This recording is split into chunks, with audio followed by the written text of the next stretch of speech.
Kembali lagi di materi pelatihan dasar sales dan marketing. Kita akan melanjutkan di bagian ketiga. Sistem penjualan terus bermunculan dan digunakan. Ada jargon cukup unik, yaitu semua orang suka berbelanja, akan tetapi tidak semua orang suka diminta untuk membeli sesuatu. Jadi nggak ada orang yang suka disalesin intinya. Pembahasannya cukup panjang secara psikologi, tapi kita belum akan membahas itu dalam materi dasar-dasar sales dan marketing. Yang pasti ini akan menjadi tantangan cukup besar dalam proses pekerjaan menjual atau selling.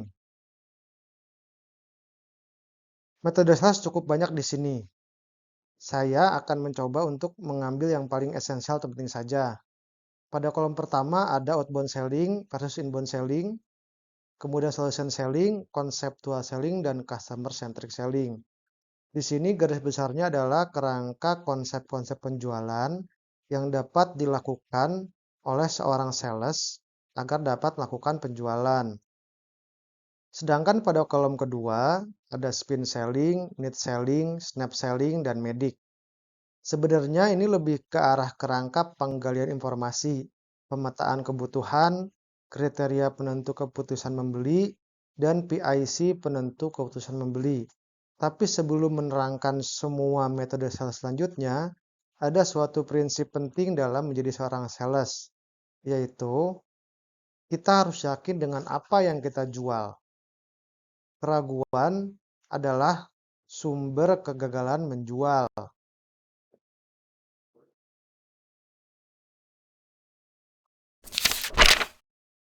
Bicara outbound selling dan inbound selling. Kita bahas outbound selling dulu ya.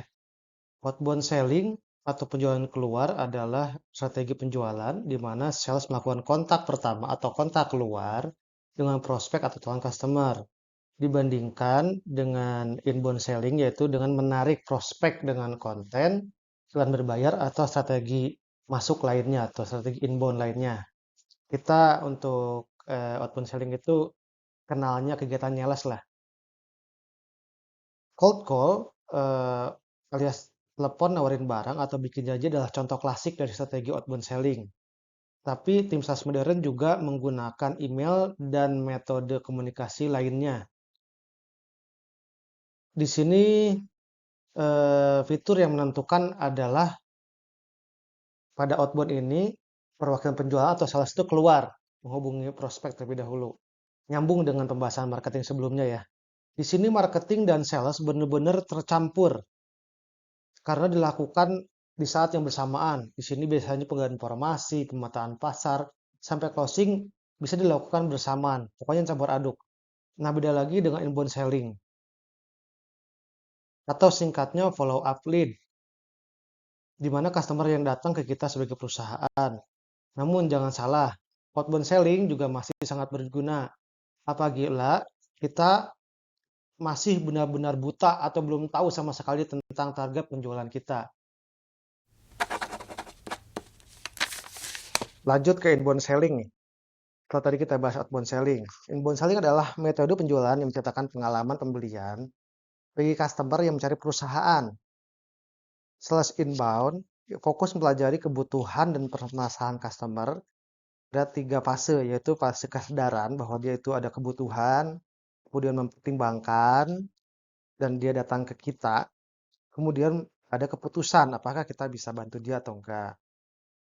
Sales inbound juga mengikuti 4 tindakan untuk satu mengidentifikasi tadi kebutuhannya, kemudian menghubungkannya dengan kemampuan perusahaan, mengeksplorasi kalau memang ada tambahan eksplorasi yang bisa kita capai dari situ, kemudian memberikan saran.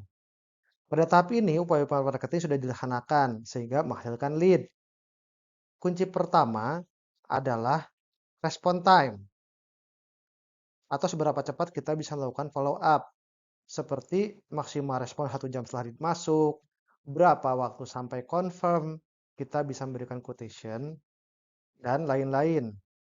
Kunci kedua yaitu adalah lead yang continue berupa magnet lead. Apa maksudnya? Untuk menjadi lead, perlu ada upaya marketing yang terus-menerus, baik offline maupun online marketing. Sehingga calon customer datang dan menjadi lead. Sales inbound yang melakukan follow up tadi dari lead yang sudah ada akan menjadi key person atau orang yang akan memberikan informasi feedback kebutuhan customer paling update. Si person itu akan menyampaikan ide-ide marketing berdasarkan informasi tadi untuk dilaksanakan menjadi kegiatan atau program marketing. Ada beberapa prinsip dalam melaksanakan inbound selling, yaitu pertama, ketahui siapa calon customer kita. Sebelum merespon, cari tahu sebanyak mungkin informasi kebutuhan customer dan konteks permintaannya. Apakah end user, reseller, atau dia lagi cari perbandingan harga, dan lain-lain. Yang kedua yaitu lakukan follow up dan perhatikan waktunya. Seperti dijelaskan sebelumnya, respon time. Pada zaman sekarang, waktu closing atau pembelian menjadi sangat kritis. Prinsip yang harus dipegang adalah semakin panjang waktu semenjak lead masuk, maka peluang lead tersebut menjadi PO akan semakin terus menurun. Yang ketiga, siapkan diri berupa motivasi, teknis, dan empati. Pastikan ketika berinteraksi dengan calon customer kita dalam keadaan prima, sehat, dan termotivasi. Karena momen kontak dengan customer sebagian besar kesuksesannya ditentukan dari personal touch dan energi yang berinteraksi antara sales dengan customer. Ketika kita tampak tidak bersemangat, terlihat tidak mengerti dengan apa yang kita tawarkan, customer akan sangat terpengaruh dan akan menurunkan peluang terjadinya penjualan. Yang keempat, jadikan lead masuk sebagai pembuka lead selanjutnya. Lead adalah sesuatu yang berharga. Namun lead juga ada seperti kotak misteri yang kita nggak bisa tahu peluang keberhasilannya. Kecuali setelah kita lakukan follow up.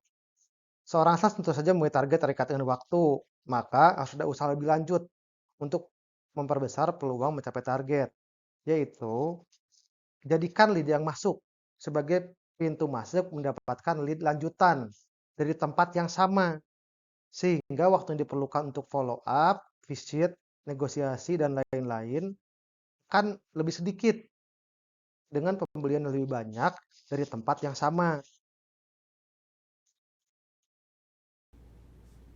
Adalah solution selling.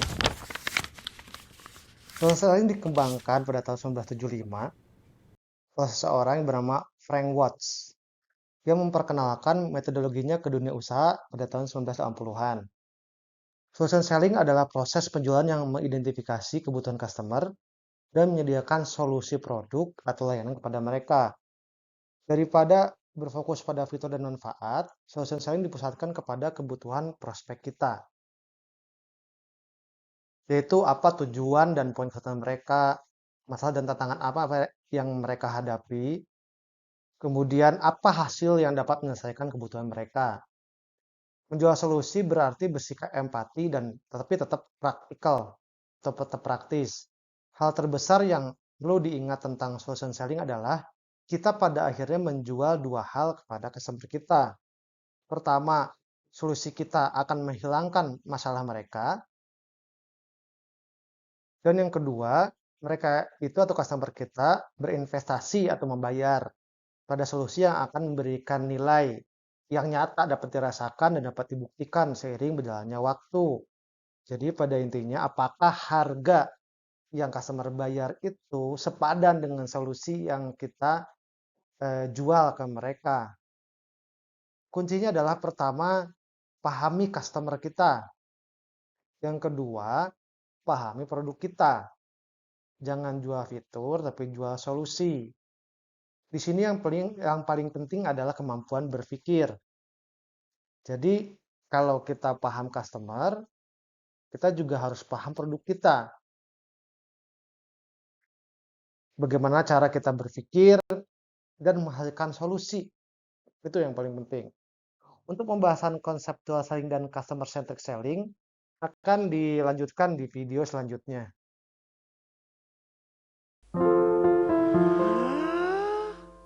Semoga bermanfaat ya. Terima kasih atas perhatiannya dan selamat belajar serta mempraktekkan.